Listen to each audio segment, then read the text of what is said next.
So, what is up? May ginawa akong TikTok trend. Like, hindi naman siya trend. Transition lang.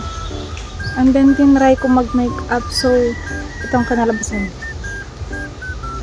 Nag-filter na lang ulit ako kasi makeup is not into me. Like, alam niyo yun. Parang ayoko talaga mag-makeup, no? Di bumabagay. Like, okay naman pag wala akong makeup. Tapos, biglang so, ayan, mukha tuloy ako maghahamon ng away.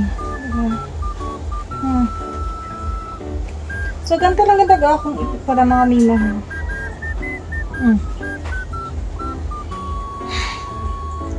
Hindi nakakatuwa talagang ayaw ko ng makeup na.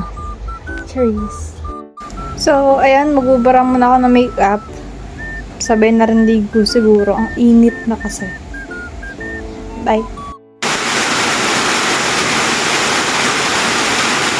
So, ayan, pinakita ko lang na umuulan. Then, that's it. Mas bet ko pag wala akong makeup. Pero itatry ko pa rin mag-makeup. Try until you die. Sorry. Itatry ko pa rin talaga mga mima. Try ko lang. Anytime. Bye.